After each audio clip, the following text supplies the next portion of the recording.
माँ काली, भय से विश्वास तक हिबिस्कस। एक नई दीर्घ कथा। बहुत समय पहले की बात है। हिमालय की तलहटी में बसा एक छोटा सा नगर था, निशांतपुर। नाम के अनुसार वहां की रातें कभी शांत हुआ करती थी, लेकिन अब अजीब भय से भरी रहती थी। सूर्य ढलते ही लोग अपने द्वार बंद कर लेते, दीपक बुझा देते और मन ही मन किसी अनजानी विपत्ति से डरते रहते। नगर के बाहर एक पुराना शमशान था। वर्षों से वहां कोई नहीं जाता था, पर हाल के दिनों में वहीं से रहस्यमयी आवाजें आती, कभी हंसी, कभी कराह, कभी क्रोध की गूंज। लोग कहने लगे कि वहां कालभय नामक एक तामसी शक्ति जाग उठी है, जो मनुष्यों के डर से ही बल पाती है। जड़ी बूटी डर के बीच एक दीप। निशांतपुर में एक युवा कन्या रहती थी, अनघा। वह साधारण परिवार से थी, पर उसका मन असाधारण रूप से निडर और करुणामय था। उसकी माँ बचपन में ही चल बसी थी, और तभी से अनघा का सहारा था माँ काली का नाम।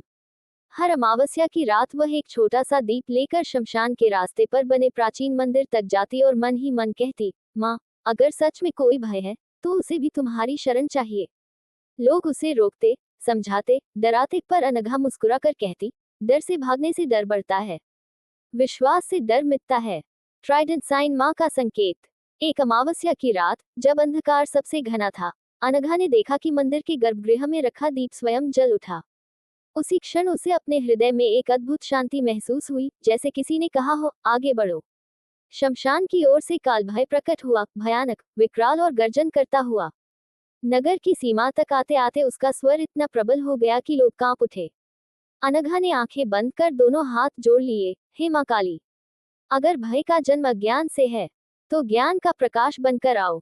तामस से सामना। आकाश में बादल उमड़ पड़े, पर वर्षा नहीं हुई। बिजली चमकी, पर जलाया नहीं।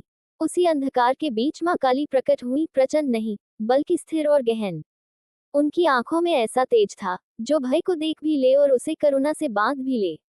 माँ ने काल भय से कहा, तू भय से जन्मा है, पर भय ही तेरा अंत नहीं। जो तुझे जान ले, उससे तू हार जाएगा। काल भय ने आक्रमण किया, पर माँ काली के चरण पड़ते ही उसकी शक्ति क्षीण होने लगी। वह समझ गया कि उसका अस्तित्व लोगों के डर पर टिका था, और अब डर टूट रहा है। एक दिव्य नाद के साथ माँ काली ने उसका तामस हर लिया। काल भय नष्ट नहीं हुआ, वह परिवर्तित हुआ। भय से सीख बनकर, अंधकार से समझ बनकर।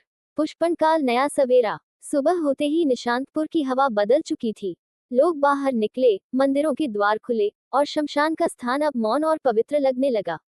जहां माँ काली प्रकट हुई थी, वहां एक छोटा सा शिला चिन्ह रह गया, जिस पर कोई भयानक रूप नहीं था, केवल माँ की सौम्य दृष्टि उकेरी हुई थी। अनघा ने सिर झुकाया। उसे लगा, जैसे माँ कह रही हो, डर को मारना आवश्यक नहीं, उसे समझना ही पर्याप्त है। चेरी ब्लॉसम कथा का संदेश। उस दिन से निशांतपुर में ये सिखाया जाने लगा, माँ काली अंधकार की देवी नहीं, वे उस साहस की शक्ति हैं, जो अंधकार में भी विश्वास का दीप जला दे। और अनघा, वह हर अमावस्या को दीप जलाती रही। इस बार शमशान में नहीं, हर उस हृदय में, जहाँ भय ने घर बना लिया हो।